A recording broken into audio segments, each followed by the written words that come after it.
ఓం గం గణపతయే నమః. ఓం శరవణభవాయ నమః. ఓం దుం దుర్గాయే నమః. ఓం ఆంజనేయాయ నమః. ఓం ధరణీ గర్భసంభూతం విద్యుత్కాంతి సమప్రభం కుమారం శక్తిహస్తం తం మంగళం ప్రణమామ్యహం. శ్రీ అంగారకగ్రహదేవతాయే నమో నమః. ఆంజనేయాయ విద్మహే వాయుపుత్రాయ ధీమహి తన్నో హనుమత్ ప్రచోదయాత్. శ్రీ హనుమద్దేవతాయై నమో నమః. ఓం తత్పురుషాయ విద్మహే మహాసేనాయ ధీమహి తన్నో షణ్ముఖః ప్రచోదయాత్. శ్రీ సుబ్రహ్మణ్యేశ్వర స్వామినే నమో నమః. వీక్షిస్తున్నటువంటి ప్రేక్షకులందరికీ కూడా సుబ్రహ్మణ్యేశ్వరుడు అనుగ్రహం కలుగ్గాక. ఈ యొక్క అక్టోబర్ మాసంలో మనకి 28వ తేదీ నుండి డిసెంబర్ దాదాపుగా 7వ తేదీ వరకు కూడా 45 రోజులు మన భూమికి అత్యంత దగ్గరగా ఉంటూ భూమి నుంచి విడదీయబడినటువంటి ఆ యొక్క కేశవుడు మరియు భూదేవి యొక్క కుమారుడుగా రుద్రాంశభూతుడుగా మరి అంగారకుడు అనగా కుజుడు, ఆయనే మంగళుడు, సమస్త మంగళాలని ఇస్తాడు. అట్లాగే ఈ కుజగ్రహం అనేటటువంటిది మోస్ట్ ఎనర్జెటిక్ పవర్ఫుల్ ప్లానెట్. అంటే ఈ అంతరిక్షంలో ఉన్నటువంటి గ్రహాలలో చాలా శక్తివంతమైనటువంటి గ్రహము. మరియు ఆ యొక్క గ్రహానికి సంబంధించినటువంటి నక్షత్రాలు, రాసులు, లగ్నాలు కలిగేటటువంటి ఉన్నటువంటి జాతకులు కుజగ్రహ ప్రభావానికి లోనే వారి యొక్క ఆకర్షణ చాలా తీక్షణంగా ఉంటుంది. వారు మాట్లాడే ధోరణి కూడా చాలా మూమెంట్ చాలా ఫాస్ట్గా ఉంటుంది. అంటే త్వరగా నిర్ణయాలు తీసుకోవటం, త్వరగా మాట్లాడేయటం, తర్వాత ఆ మాటకి తగ్గ ప్రతిస్పందనగా బాధపడటము, లేదా అహంకార ధోరణి, కొన్ని కుళ్ళు కుతంత్రాలతో కూడుకున్నటువంటి ఈర్ష్యా స్వభావాలు. ఎందుకంటే ఈ కుజగ్రహం అనేటటువంటిది మనకున్నటువంటి సాత్విక, రాజస, తామస గుణాలలో తమోగుణ ప్రధానుడు ఈ యొక్క అగ్నితత్వకారకుడైనటువంటి అగ్నిగ్రహమైనటువంటి పురుషగ్రహమైనటువంటి ఈ కుజుడు. మరి ఈ అంగారకుడు ముఖ్యంగా మన యొక్క జాతక చక్రాలలో మేషరాశికి, అట్లాగే 8వ రాశి అయినటువంటి వృశ్చిక రాశి, ఈ 2 రాశులకి ఆధిపత్యము ఆయనదే.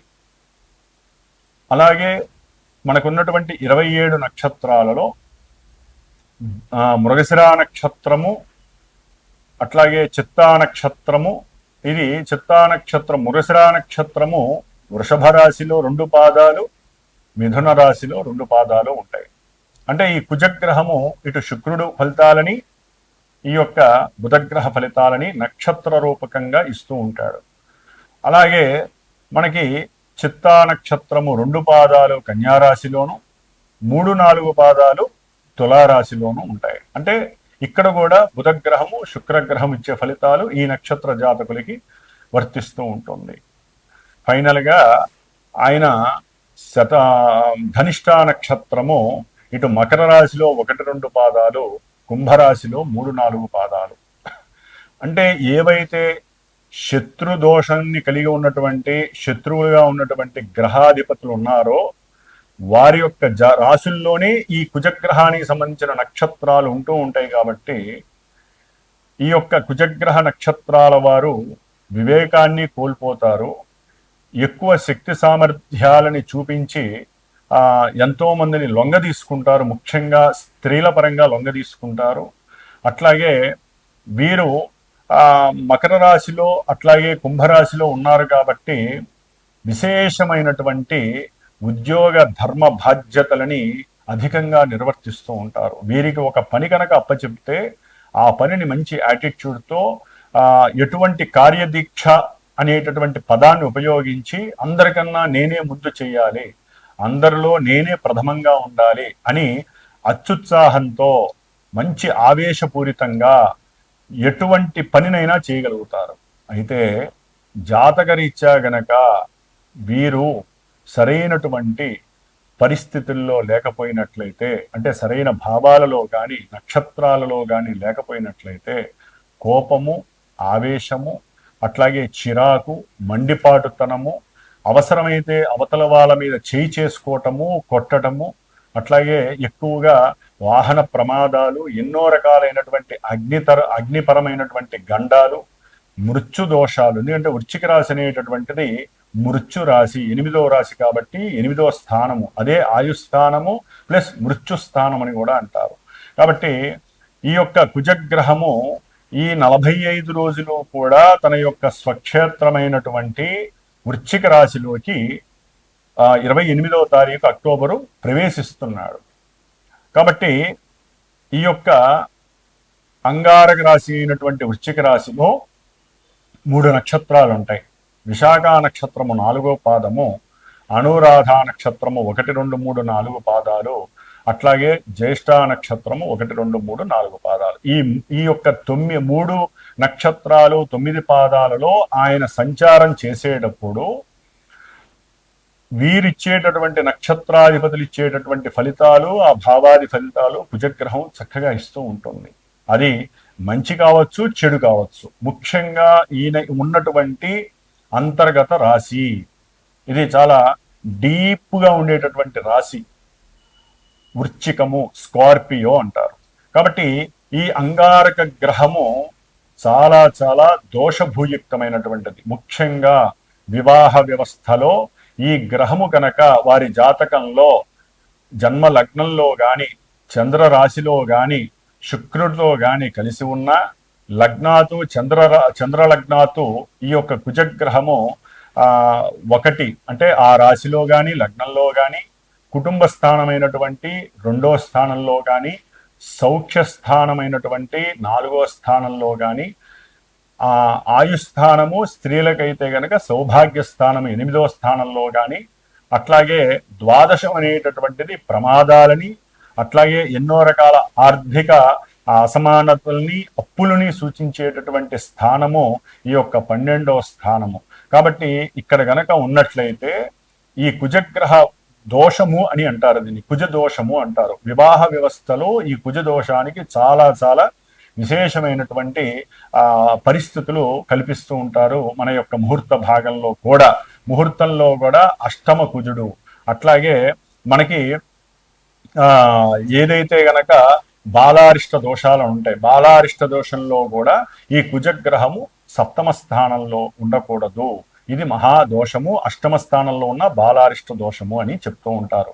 కాబట్టి ఈ కుజగ్రహం వలన చక్కగా ఉన్నటువంటి వారి జాతకాలలో గనక అవయోగాలుగా ఈ కుజగ్రహం ఇచ్చినట్లయితే గనక జాతకరీత్యా మాత్రమే దంపతుల మధ్య ఉన్నట్టుండి ఆకస్మిక విరోధత్వము, అంటే ఇప్పుడు నడుస్తున్నటువంటి గ్రహస్థితి రీత్యా ఆకస్మికంగా గొడవలు బిగినవుతాయి.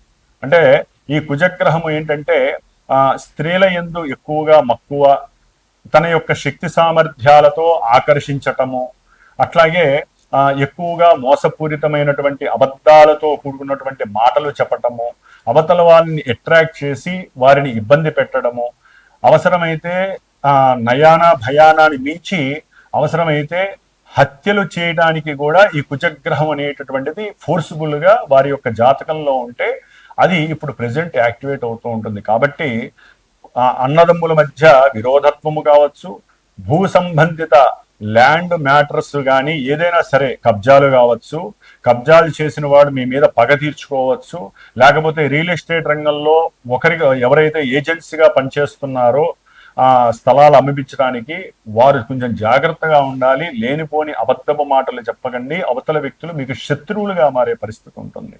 ఎందుకంటే వృశ్చిక రాశిలో కుజుడు వచ్చినప్పుడు రహస్య స్థావరాలకి సంబంధించి, అట్లాగే ముఖ్యంగా మిలిటరీ వ్యవస్థ కావచ్చు, ఈ వ్యవస్థల్లో ఎన్నో రకాలైనటువంటి ప్రాబ్లమ్స్ కలిగే అవకాశాలు ఉంటాయి. మన యొక్క రహస్యాలని బయట దేశాలకి అందించే పరిస్థితులు కూడా ఉద్యోగస్తుల్లో ఉండేవారు ఉంటారు. ముఖ్యంగా ఇది జలరాశి కాబట్టి ఆ జల సంబంధితమైనటువంటి సముద్రాలు కావచ్చు, నదుల్లో కావచ్చు, ఆ అగ్ని అగ్ని కొండలు ఉంటాయి లోపల, అంటే అగ్ని జ్వాలలు బయటికి రావటము, అలాంటి అంటే లావా కొండలు బద్దలవ్వటము అలాంటివి కావచ్చు, లేకపోతే జల సంబంధితమైనటువంటి ప్రమాదాలు జరగచ్చు. మొన్న కుజుడు వృషభ రాశిలో ప్రయాణ స్థానంలో ఉండటం ద్వారా మరి ఎన్నో రకాలైనటువంటి వాహనాల ద్వారా అగ్ని జ్వాలల ద్వారా ఎన్నో ఇబ్బందులు కలిగినాయి. ఇప్పుడు వాటర్కి సంబంధించి జల సంబంధిత సమస్యలు, జల సంబంధిత గండాలు ఎన్నో కలగటానికి అవకాశాలు ఉన్నాయి. ముఖ్యంగా ఈ స్థానము స్త్రీలకి ఋతు సంబంధపరమైనటువంటి హార్మోన్స్ ఇన్బ్యాలెన్సింగ్ వలన వచ్చేటటువంటి అసమానతల వలన వచ్చేటటువంటి ఎన్నో రకాల ఋతు సంబంధమైన పీరియాడిక్ ప్రాబ్లమ్స్ ని క్రియేట్ చేసే స్థానం ఇది.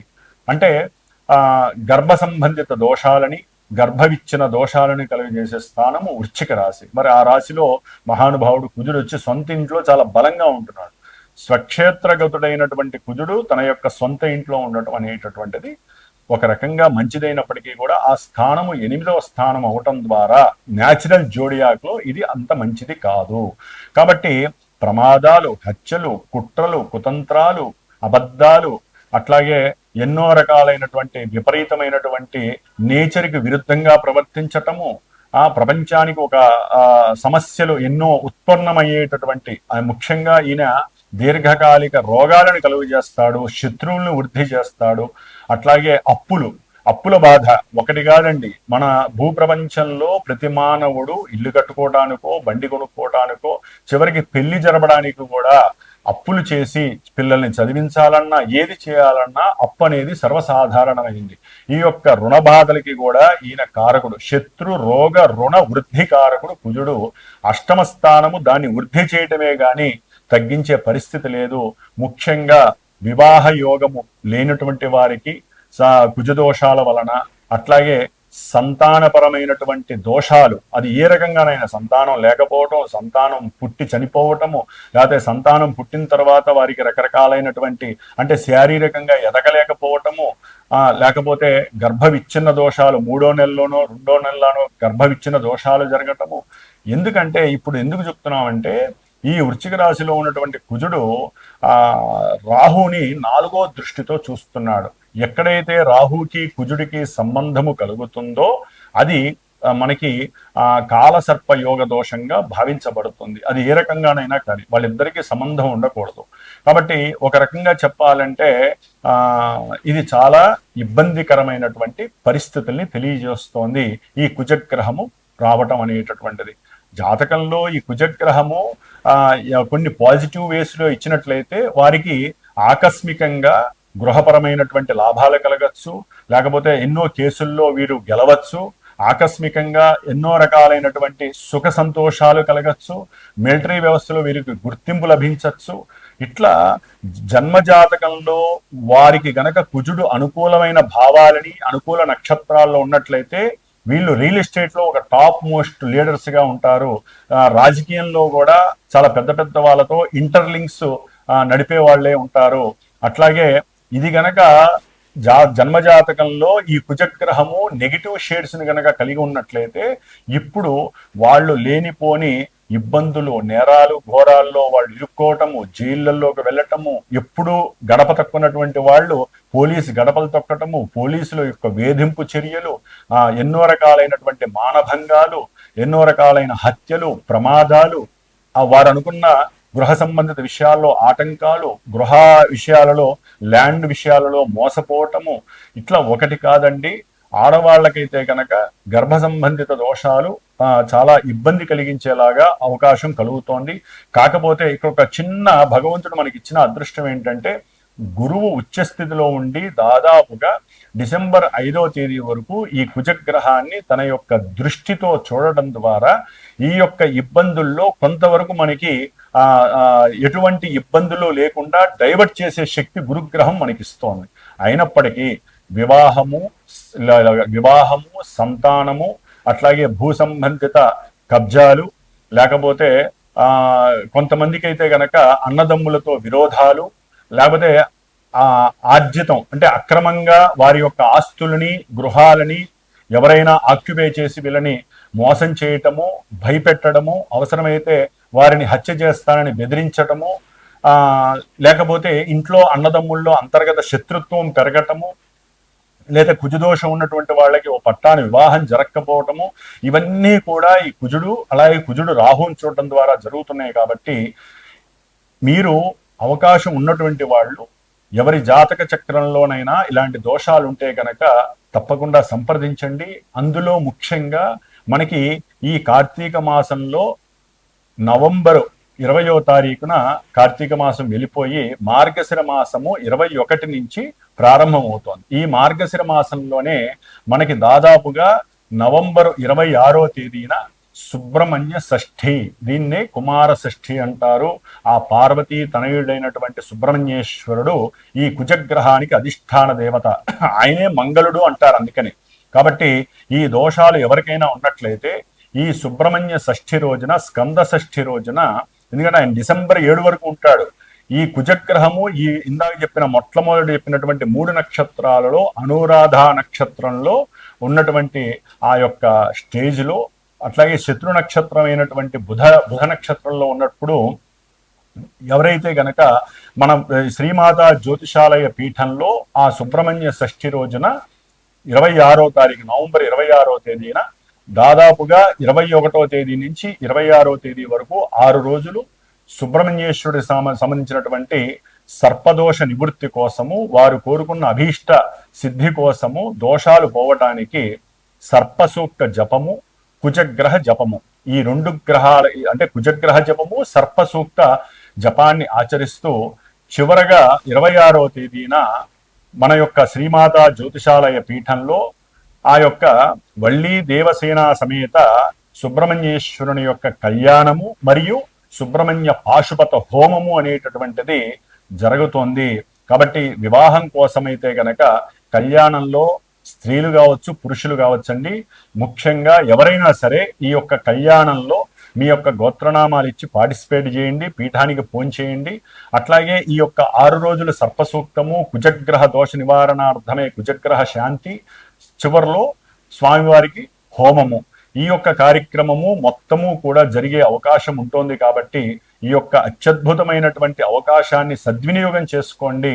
ముఖ్యంగా ఈ నవంబరు 12వ తేదీన ఈ కుజగ్రహము మరియు శని కూడా నవంబర్ 28వ తేదీన ఆయన రుజుమార్గంలోకి వస్తున్నాడు. కాబట్టి కుజగ్రహ దోష పరిహారార్థమై, సర్పగ్రహ దోష నివారణార్థమై మనకి కాశీ క్షేత్రంలో గంగానది ఒడ్డున నవంబర్ 12వ తేదీ నుండి నవంబర్ 17వ తేదీ వరకు దాదాపుగా 4-5 రోజులు అక్కడే ఉండి మృత్యుంజయ జపము, మన్యు సూక్త జపాన్ని ఆచరిస్తూ స్వామివారికి ఒకరోజు ఆ గంగా నదితో శతలింగార్చన 108 మృత్తికా లింగాలతో చక్కగా స్వామివారిని శతలింగార్చన కార్యక్రమం మహన్యాసపూర్వకంగా ఈ పంచసూక్తాలతో అభిషేకించి ఆ యొక్క ప్రసాదము, ముఖ్యంగా రుద్రాక్షకి కూడా అభిషేకం చేసి పంచముఖ రుద్రాక్షకి ఆ యొక్క రుద్రాక్షని ఈ చివర్లో చేసేటటువంటి సుబ్రహ్మణ్య పాశుపత హోమంలో కూడా ధరింపజేసి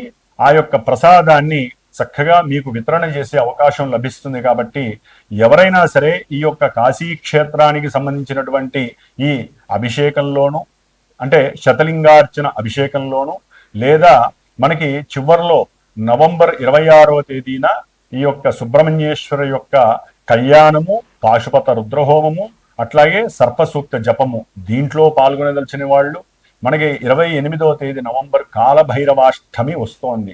కాలభైరవుడు ఈ కాశీక్షేత్రం వెళ్ళినప్పుడు కాలభైరవుని కూడా అర్చించి స్వామివారి దగ్గర పెట్టినటువంటి పాదపూజ చేసినటువంటి ఆ కాలభైరవ రక్షణ కూడా మీకు అందజేయటానికి, అట్లాగే అక్కడ వారాహి అమ్మవారి యొక్క అనుగ్రహం పొంది ఆ తల్లి యొక్క కుంకుమ ధారణని కూడా మీకు అందజేయటానికి నేను ప్రత్యేకించి సిద్ధంగా ఉన్నాను. కాబట్టి మనము జాతక విశ్లేషణతో పాటుగా ఈ యొక్క గోచార ఫలితాలను చెప్పుకునేటప్పుడు మనకి ఏ గ్రహం అయితే బాలేదో, ఏ గ్రహం వలన ఈ ఇబ్బందులు కలుగుతున్నాయో వాటికి సంబంధించినటువంటి పూజాధికాలో, హోమాలో, జపాలో, తపాలో చేసుకోవటమే మన యొక్క శాస్త్ర ధర్మము, ముఖ్యంగా జ్యోతిష్య శాస్త్ర ధర్మము. కాబట్టి ఈ జ్యోతిష్యాన్ని నమ్మాలి, అట్లాగే పరిహారాల్ని ఆచరించాలి. దీన్ని విస్మరించకూడదు, దీన్ని వేలెత్తి చూపించే పరిస్థితి ఎవ్వరూ చేయకండి. ఈ యొక్క జ్యోతిష్యం ద్వారా మీ యొక్క జన్మజాతకం ఉన్నా లేకపోయినా, ప్రజెంట్ మీకు ఈ సమస్యల్లో ఎవరైనా కుట్టుమిట్టాడుతున్నా, ఇలాంటి అవకాశాలని సూక్ష్మంగా ఉపయోగించుకొని మనకున్న దాంట్లో చక్కగా పార్టిసిపేట్ చేసి ఆ యొక్క ప్రసాద భస్మాన్ని, ప్రసాద రక్షని మీరు గనక ధరించినట్లయితే గనక ఆ స్వామి వారి యొక్క అనుగ్రహంతో, సుబ్రహ్మణ్యేశ్వర స్వామి అనుగ్రహాన్ని పరిపూర్ణంగా పొంది భవిష్యత్తులో వివాహ యోగము, సంతాన యోగము, గృహ భూలాభ యోగము, ఇంకా ఏవైతే మీరు కోల్పోయి ఉన్నారో అవన్నీ పొంది రుణ విముక్తులే, ముఖ్యంగా రుణ విమోచనార్థమై చేస్తున్నాం. కాబట్టి ఈ కార్తీక అమావాస్య రోజున పీఠంలో ప్రతి నెల కూడా ఏదో ఒక హోమం, పాశుపత హోమాన్ని చేస్తూ ఉంటాం. కాబట్టి ఈసారి రుణ విమోచన హోమాన్ని నవంబర్ 20వ తేదీన అమావాస్య రోజున మన పీఠంలో రుణ విమోచన పాశుపత రుద్ర హోమం జరుగుతోంది. కాబట్టి ఎవరికి ఏ రకమైన సమస్యలు ఉన్నాయో అది విన్నవించుకొని మీకు సంబంధించినటువంటి హోమంలోనో కళ్యాణంలోనో పాల్గొనే పరిస్థితిని చక్కగా తీసుకోండి. పర్సనల్గా ఎవరైనా సరే వారి జన్మజాతక రీత్యా ఎప్పుడు వివాహం అవుతుంది, సంతానం కలుగుతుంది, ఇంకా వారికి ఉన్నటువంటి దోషాలు పోవటానికి చక్కగా పీఠానికి ఫోన్ చేసి సంప్రదించండి. మీ యొక్క జన్మజాతక విశ్లేషణని చక్కగా తెలుసుకోండి. మీ యొక్క రహదారిలో ఉన్నటువంటి ముళ్ళుని, దోషాలని కూడా తొలగించుకుంటూ ఏదో ఒక చిన్నదో పెద్దదో మీకున్న దాంతో పరిహారాన్ని ఆచరిస్తూ ముందుకు వెళుతూ మన యొక్క సనాతన ధర్మాన్ని కాపాడండి. మీకున్నటువంటి యోగాలన్నింటినీ కూడా చక్కగా పట్టుకోండి. కాబట్టి ఇప్పుడు మేషాది ద్వాదశ రాశుల వారికి ఈ కుజగ్రహ ప్రభావము ఏ విధంగా ఉండబోతోంది, ఏ విధంగా వారు జాగ్రత్తలు తీసుకోవాలి 45 రోజులు అనేటటువంటి విషయాన్ని మనం గనక తెలుసుకున్నట్లయితే గనక ఇప్పుడు మేషరాశి వారికి ఏ విధంగా ఉంటుంది, తర్వాత మిగతా 12 రాశుల వారికి ఏ విధంగా ఉంటుందో చర్చించుకుందాం. మకర రాశి. మకర రాశి వారికి ఈ నెల అక్టోబర్ 27వ తేదీ నుండి డిసెంబర్ 7వ తేదీ వరకు 45 రోజులు మరి కుజగ్రహ ప్రభావం ఏ విధంగా ఉంటుందో మనం తెలుసుకున్నట్లయితే ఈ మకర రాశి వారికి 4వ స్థానము 11వ స్థానానికి ఆధిపత్యము అంటే గృహము, భూమి, విద్య, తల్లి, అట్లాగే వీరున్నటువంటి ఈ యొక్క స్వప్రదేశము అంటే భూనివాసం, అట్లాగే అభీష్ట సిద్ధి, అన్నదమ్ముల యొక్క సహాయ సహకారాలు, ఈ విషయాలన్నిటిలో కూడా వీరికి చాలా శుభాలు కలుగుతున్నాయి. మకర రాశి వారు ముఖ్యంగా ఆయన ఈ 45 రోజులు తన యొక్క స్వక్షేత్రంలో, సొంత ఇంట్లో, వృశ్చిక రాశిలో 11వ స్థానంలో ఉండటం మహా అద్భుతం. భూమిలు ఏదైనా గృహములు కొనగలిగినటువంటి వాడికి ఇది చాలా విశేషమైనటువంటి శుభప్రదం. ఆకస్మికంగా ఏదో రకంగా మీకు కలిసి వస్తుంది. తల్లిదండ్రుల ద్వారా కావచ్చు, పిత్రార్జితం కావచ్చు, అన్నదమ్ముల ద్వారా కావచ్చు, కోర్టు కేసుల్లో మీరు గెలవడం ద్వారా కావచ్చు మకర రాశి వారికి, లేదా ఉన్నటువంటి ఇంటిని అమ్మేసి అప్పులు తీర్చేసి, లేకపోతే మీకు ఇవ్వాల్సినటువంటి అప్పులు తిరిగి ఇవ్వాల్సిన వాళ్ళు ఇచ్చేసి, ఇవన్నీ ఆకస్మికంగా సడన్గా జరిగిపోతూ ఉంటాయి. దాని ద్వారా చక్కగా మకర రాశి వాళ్ళకి అత్యద్భుతమైనటువంటి యోగము అని చెప్పుకోవచ్చు. కుజుడు మంగళప్రదాయకుడు, సమస్త మంగళాలు జరుగుతాయి. విడిపోయినటువంటి అన్నదమ్ములు కలిసే అవకాశం ఉంటుంది. ఇంట్లో మంచి శుభకరమైనటువంటి వాతావరణం కలుగుతుంది. లేకపోతే వెహికల్ బిజినెస్ చేసేవాళ్ళు, సివిల్ ఇంజనీర్స్, గృహ కట్టడాలు కట్టేటటువంటి వాళ్ళు, గృహ నిర్మాణాలు చేసేవాళ్ళు, రియల్ ఎస్టేట్ వ్యాపారులకి చక్కటి ధనలాభం కలిగే అవకాశం ఉంటుంది. ఇవన్నీ ఆకస్మికంగా జరిగే అవకాశం ఎక్కువగా లభిస్తోంది. సంతానపరమైనటువంటి లాభం కలుగుతోంది. అట్లాగే అంటే సంతానపరంగా అంటే ఏ విధంగానైనా సరే వీళ్ళకి లాభం కలుగుతుంది. పెద్ద పెద్ద టూర్స్ వేస్తారు, దూర ప్రాంతాలకు వెళ్తారు, ఆనందంగా ఉంటారు, కుటుంబంతో సంతోషంగా ఉండే పరిస్థితులు. అట్లాగే ఏదైనా సరే విద్యార్థులైతే కనుక ఏదైనా వ్రాత పరీక్షలు రాసే వాళ్ళకి అన్ని లాభాలే కలగడానికి అవకాశం ఉంది. అయితే జన్మజాతకంలో ఏదైనా వైపరీత్యకరమైనటువంటి, ఇబ్బందికరమైనటువంటి, పడకూడనటువంటి దశ అంతర్దశలు కనుక జరిగినా, జాతకంలో ఈ కుజుడు వాళ్ళకి సరిగ్గా లేకపోయినా ఇవన్నీ కూడా నెగిటివ్ సెన్స్లోకి వెళ్ళిపోతాయి. అక్కడ జన్మజాతకం ఏదైతే ఆపరేట్ చేస్తుందో అది మాత్రమే వీరికి గోచారంలో ట్రాన్స్లేట్ అవుతూ ఉంటుంది, ట్రాన్స్ఫర్ అయిపోతూ ఉంటుంది. కాబట్టి ఏదైనా కూడా గోచార రీత్యా మకర రాశి వారికి కుజగ్రహ ప్రభావం అత్యద్భుతంగా ఉంది. అన్ని రకాల శుభాలు కలుగుతున్నాయి, సహాయ సహకారాలు లభిస్తాయి, భూగృహ ఆస్తులు లభిస్తున్నాయి, విద్యార్థులకి శుభకరమైనటువంటి పరిస్థితి కలుగుతుంది. ఓం సుబ్రహ్మణ్యేశ్వరాయ నమః.